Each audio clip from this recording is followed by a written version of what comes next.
My name is Alina Whitmore. I am 42 years old, a senior lecturer in business administration, living in a quiet suburb just outside Stonefield Heights. For 17 years, I was married to the same man, and until one single notification lit up his phone, I believed my marriage was unbreakable. Let that sink in. I was not young. I was not naive. I taught negotiation and ethics and organizational behavior for a living. I stood in front of graduate students every semester and explained how power shifts, how deception works, how people protect their self-interest at all costs. And still, I did not see it coming. Or maybe I did. I just refused to believe it.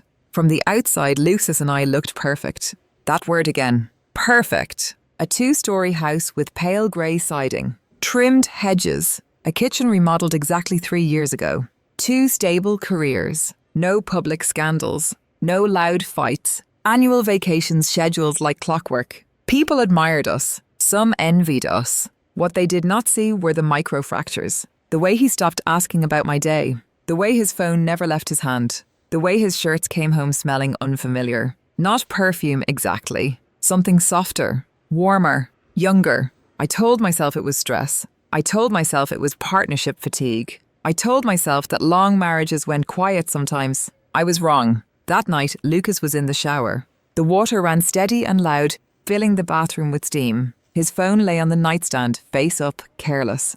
That alone should have told me everything. I had never checked his phone before. Not once in 17 years. Trust was my religion. Privacy was sacred. Then the screen lit up. One short vibration. One soft sound. I remember standing up slowly, as if my body already knew something my mind had not caught up to yet. The notification was clean. Polite. Efficient. Reservation confirmed. Table for 2. Lumiere. Friday at 7:30. Window seat as requested. She will love it. I did not breathe. Lumiere was not just a restaurant. It was a symbol. The kind of place people saved for anniversaries, proposals, final celebrations. Lucas and I had talked about going there for our 10th anniversary. We cancelled. He had said he was flying out for work. Apparently, he had just chosen someone else to take my place. I unlocked the phone. The passcode was still our wedding date. That detail hurt more than anything else. Messages poured out. Photos. Voice notes. Calendar entries. Entire conversations stitched together with intimacy and routine. A year's worth of betrayal hiding in plain sight. Her name was Sophie. Young. Blonde. Confident in the way women are when they believe they are winning something that belongs to someone else. She worked in communications at the law firm where Lucas was a partner. They did not just sleep together. That would have been easier. They shared jokes, rituals, morning coffee texts, complaints about their spouses. He sent her photos I had never seen him smile in. I stood there while my world quietly rearranged itself. No screaming, no shaking hands, just a sharp metallic calm settling into my chest. "Have you seen my blue tie?" Lucas called from the bathroom, his voice casual. Comfortable, unafraid. "Second drawer," I replied. My voice did not crack. That was the moment something inside me closed. I did not confront him. I did not cry that night. I lay beside him, my back turned, listening to his breathing. I realized then that betrayal does not always arrive like a storm. Sometimes it slips in softly and waits for you to notice. The next morning, I kissed him goodbye like always. "Good luck with the Japanese clients," I said. He smiled. He always smiled when he thought he was safe. After the door closed, I sat alone at the kitchen table and stared at my coffee until it went cold. I did not take time off to grieve. I took time off to prepare. Because if Lucas thought this story would end with a confrontation in our kitchen, he had underestimated me in the most fatal way possible. I did not want an argument. I wanted clarity. And if he had planned a perfect night for Sophie, then I would give him one. Just not the ending he expected. I did not rush. That was the first thing I learned after betrayal. Speed belongs to emotion. Control belongs to patience. I requested 3 days of leave from the university. I did not explain why. I did not cry to my colleagues. I did not tell a single friend. Silence became my armor. The morning after I found the messages, Lucas left for work like nothing had changed. He kissed my cheek, grabbed his briefcase, and complained about traffic. I watched him walk out the door and realized something unsettling. He was not nervous. He was not afraid. He believed I was still blind. I sat at the kitchen table with his phone in my hands and began to read everything again. Slowly this time. Carefully. Patterns emerged. This was not an accident. This was a system. The affair had started almost a year earlier, disguised as late meetings and conference calls. Sophie had a rhythm. Morning messages, midday check-ins, nighttime photos sent after I had gone to bed. Lucas had built a second life while standing inside our first one. There were trips he told me were work-related. Santa Fe, Scottsdale, Chicago. In the photos, Sophie was always close. His arm around her waist, her head on his shoulder, his smile wide and unguarded. That smile did not belong to me anymore. I did not throw the phone. I did not scream. I made notes. Dates. Locations. Credit card charges. Emails forwarded to personal accounts. Company expense reports that did not align with reality. As a business lecturer, I taught risk management. What Lucas had done was reckless. Affairs leave trails. Digital ones leave evidence. By noon, I knew something else. Sophie was married. Her name appeared repeatedly in Lucas's calendar, alongside a different last name. That detail stopped me cold. I searched the firm directory. Sophie Walker. Internal communications. Then I searched public records. Ethan Walker. Executive architect. Denver-based. Married 5 years. His social media was painfully ordinary. Photos of buildings. Coffee mugs. A dog. A wedding anniversary post from last year praising his wife for always believing in him. I closed the laptop and leaned back in my chair. This was no longer just about me. I considered my options. There were many. None of them involved screaming. None involved confrontation in my living room. If I exposed Lucas privately, he would beg. If I exposed him publicly, he would deny. I needed precision. That afternoon, I opened my university email and did what I had done hundreds of times before. I drafted an invitation. Formal, polite, academic. I invited Ethan Walker to speak at a seminar on sustainable urban design. I complimented his work. I referenced his recent project downtown. I sounded like myself. Professional, measured, trustworthy. Then I added one final line. I would love to discuss details over dinner this Friday at Lumiere at 7:30. I stared at the screen before hitting send. This was the moment where everything became irreversible. He replied within 2 hours. He was honored. He was available. He looked forward to meeting me. I closed my laptop and sat very still. Lucas came home that evening late. He said he had been buried in meetings. He ate dinner without tasting it. His phone stayed face down. I watched him and felt nothing. The next step was logistical. I called Lumiere directly. My voice did not shake. Yes, a reservation for 2. Window seating if possible. Pause. And if there is a table near the reservation under Hamilton, I would appreciate that. We are discussing a potential partnership. The hostess did not hesitate. Of course, ma'am. I hung up and let out a slow breath. Every piece was now in place. On Friday afternoon, Lucas dressed carefully. Grey blazer, crisp shirt, the one I had pressed that morning. He kissed me goodbye and told me not to wait up. I smiled. I arrived at Lumiere 20 minutes early. I wore a teal silk dress Lucas once said was too bold for dinner. My hair was pulled back neatly. My posture was straight. I did not dress to impress anyone. I dressed to remind myself who I was. The restaurant glowed with candlelight and quiet luxury. Soft music, low voices, crystal glasses catching the light. The waiter seated me exactly where I had requested. I ordered a martini and took one slow sip. When Ethan arrived, he looked nervous but polite. He shook my hand firmly.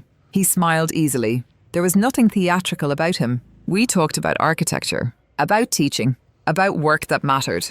Then Lucas walked in. He did not see me at first. Sophie did. Her hand froze mid-gesture. Her smile faltered. Lucas followed her gaze, his face drained of colour. For a brief second, I saw panic, raw and unfiltered. I held his eyes, calm, unblinking. Then I turned back to Ethan and continued the conversation as if nothing had happened. That was the cruelest part. Lucas and Sophie were seated at the window, exactly where he had planned, exactly where he believed he would be safe. I watched him pour wine. I watched him touch her wrist. I watched the performance unravel. At the right moment, I stood. I need to excuse myself, I said softly. In the hallway, Sophie confronted me first. Brianna, she whispered. Yes, I replied. She looked terrified. So are you, I said quietly. The difference is, I planned for this.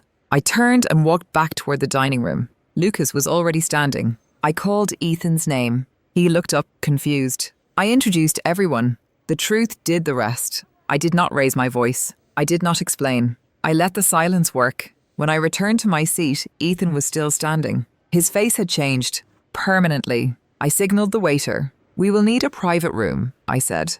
"This conversation is not finished." The private room was smaller than the dining hall, but heavier in every possible way. Soft lighting. Thick curtains.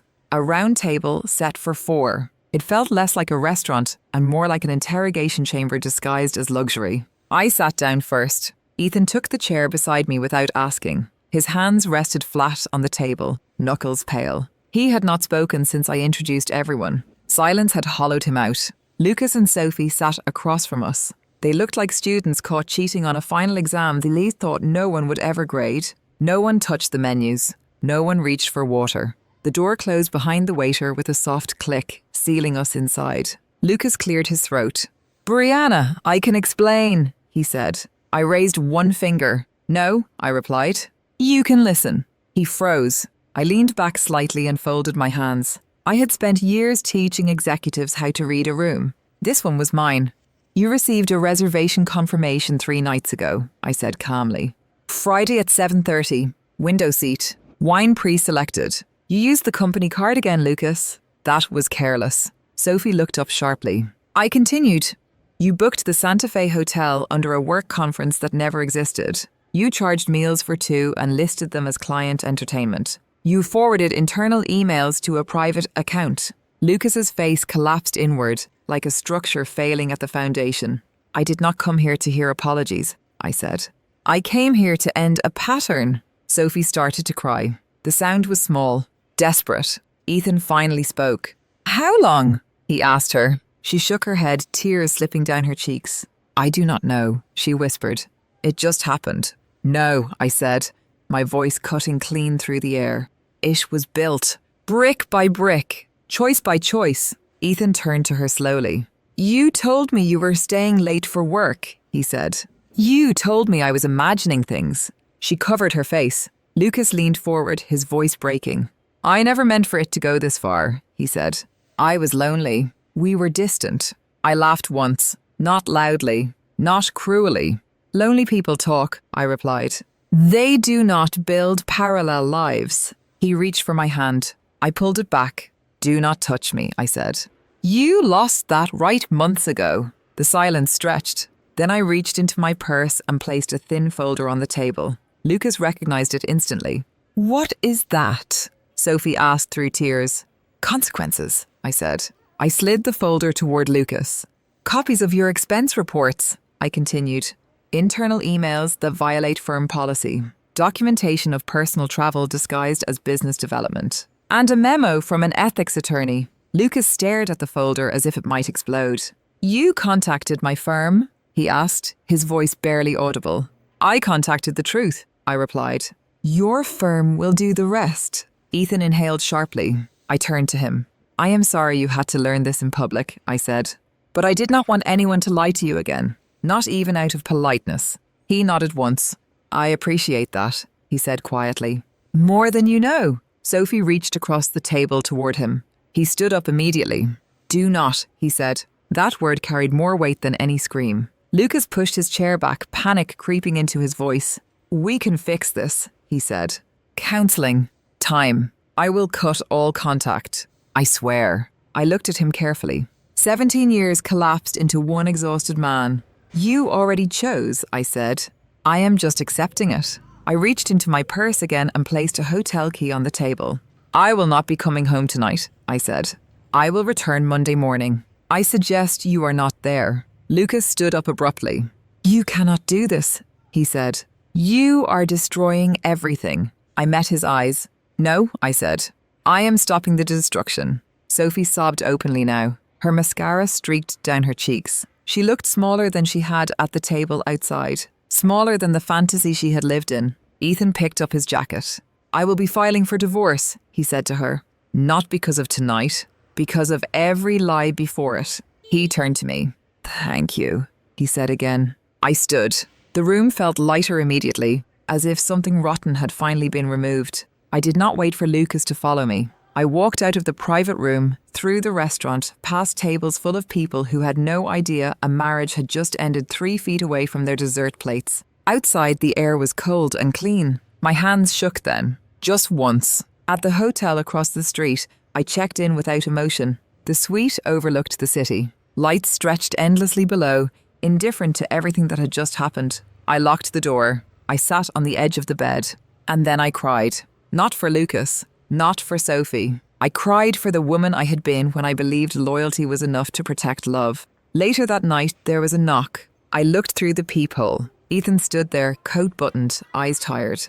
I did not know where else to go, he said quietly when I opened the door. Come in, I replied. We did not touch. We did not comfort each other. We sat in separate chairs and stared out at the city like survivors of the same shipwreck. You were calm, he said after a while. How did you do that? I considered the question. I waited, I said, for the moment when the truth would speak for me. He nodded. That night, when he left for a separate room down the hall, I stood alone at the window. For the first time in years, I was not someone's wife. I was just myself. And the hardest part was already over. The next morning, I woke up before sunrise. The city was still half asleep, wrapped in pale fog and muted headlights. From the window of the hotel suite, Denver looked distant, detached, as if my life had quietly shifted into a different timeline overnight. My phone was already full. Missed calls, voicemails, messages that grew longer and more frantic with each hour, all from Lucas. I did not listen to a single one. Instead, I made coffee in the small kitchenette and opened my laptop. This was the part I understood best. At 8:30 sharp, I forwarded the prepared documentation to 3 recipients: the managing partner at Lucas's firm, the internal ethics committee, and the firm's external compliance council. I did not embellish. I did not editorialize. I attached facts, expense reports, email chains, calendar discrepancies, credit card statements, a timeline that told the story clearly enough that no explanation could soften it. By 9:15, my phone rang. The managing partner. Brianna, he said carefully. We received your email. I assumed you would, I replied. There was a pause. This is serious, he continued. We will need to place Lucas on immediate administrative leave while we investigate. I understand, I said. That is appropriate. Another pause. He lowered his voice. You should know, he added. This does not look good for him. I thanked him and ended the call. Lucas tried again. This time I answered. Please, he said immediately. Please, Brianna. You did not have to do this. I closed my eyes. You are right, I said. I did not have to. I chose to. He began to cry. Full, uncontrolled sobs. The sound startled me. I had never heard him like that before. They are suspending me, he said. They are talking about termination. That is the result of your choices, I replied evenly. You are ruining my life, he said. I inhaled slowly. No, I said. I am ending a lie that was already destroying mine. He begged. He promised. He threatened. None of it mattered. By noon, Sophie had resigned from her position. I did not hear that from Lucas. I heard it from a former student who now worked in the same building. News travelled fast when silence was no longer protecting anyone. She left the city that afternoon. Ethan texted me once. I filed the paperwork. Thank you for standing where I could not. I replied with a single sentence. You did not fail. You were misled. When I returned home Monday morning, Lucas was gone. The house was quiet in a way it had never been before. No tension humming beneath the surface. No unsaid words trapped in the walls. His belongings were still there, but the presence was gone. I packed a single box of his things and placed it by the door. That was all I allowed myself to do. I did not sort through memories. I did not reread old cards. I called my lawyer. We filed for divorce that afternoon. Lucas sent one final email that night. 4 pages long, carefully written, full of insight and regret and self-awareness that came far too late. He said he was finally seeing himself clearly. I did not respond. The firm terminated him 3 weeks later. Officially, it was for cause. Unofficially, everyone understood. He stepped down from the board. His professional reputation collapsed quietly but completely. No dramatic headlines. Just doors that stopped opening. That kind of ending is worse. Spring came early that year. Sunlight spilled through the windows of my new apartment, warming the hardwood floors. I had downsized deliberately. Less space, less echo, less room for ghosts. I returned to teaching with a steadiness I had not felt in years. My lectures changed. I spoke less about theory and more about integrity. Students listen differently. One Saturday morning, my phone buzzed while I was making coffee. "Ethan, coffee at Tanner's?" he asked. I smiled before answering. "Give me 15 minutes, I replied. We sat at our usual table by the window, 2 lattes already waiting. "How are you holding up?" I asked. He considered the question. "Better," he said. "Not healed, but honest." I nodded. "That is enough for now." We did not rush anything. We did not pretend this was a love story. It was something quieter. 2 people rebuilding from the same collapse, careful not to repeat what broke us. Months passed. One evening, after a faculty event, I ran into Lucas again. He looked thinner, older, less certain of his place in the room. He approached slowly, as if afraid I might disappear. "I owe you a real apology," he said. I waited. "I lost more than I expected," he continued. "Not just work, not just status. Myself." I met his eyes. "I hope you find peace," I said. "But it will not come from me." He nodded. He understood. As I walked away, I felt no triumph, only closure. That night, Ethan and I stood on my balcony, city lights stretching endlessly beyond us. "I used to think betrayal was the end," I said softly. "And now?" he asked. "Now I think it was the moment I finally chose myself." He took my hand. Not tightly, not urgently, just enough. I did not wake up one morning and feel healed. That is the lie people tell when they want grief to fit into a neat timeline. My life did not reset. It recalibrated. Slowly, quietly, like a compass forced to point somewhere new after the magnetic north disappears. The divorce was finalized in late summer. No courtroom theatrics, no public screaming. Just signatures, stamped documents, and the kind of silence that feels like a door closing for the last time. Lucas did not fight it the way I expected. He tried to bargain at first. He offered counselling again. He offered a fresh start. He offered promises as if promises were not the currency he had already spent on someone else. When he realised I would not bend, he shifted into something I recognised too well. Self-preservation. His attorney asked for discretion. His friends asked for privacy.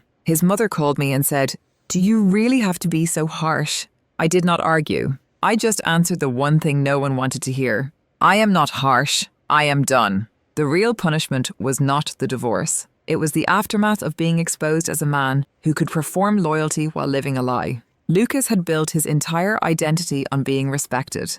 Partner, provider, reliable. When that mask cracked, everything slipped underneath it. Old friends stopped inviting him. Colleagues stopped returning calls. People did not need proof beyond the pattern. In certain circles, reputation is not a detail. It is the whole paycheck. I heard through a former neighbour that he moved into a small rental across town. 1 bedroom, no yard, no polished stone entryway. Just a place to exist while he figured out what a man becomes when no one is impressed by him anymore. Sophie was gone like smoke. She had left Denver quickly, the way people do when they realise their choices are louder than their excuses. I never reached out to her. I did not need to. The truth had already delivered its own sentence. Ethan and I did not rush into a romance. We did not fill our empty spaces with each other like temporary furniture. We rebuilt the right way. We met for coffee. We talked about work. We talked about sleep.